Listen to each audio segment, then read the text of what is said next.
நானு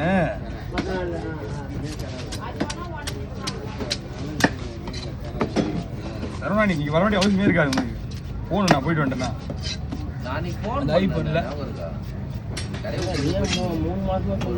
ஏமாடா போகலடா, வாட்சிக்கு டிஸ்பிளே மாற்றணும்டா. நான் கவனிக்கல தலைவர, வண்டியில்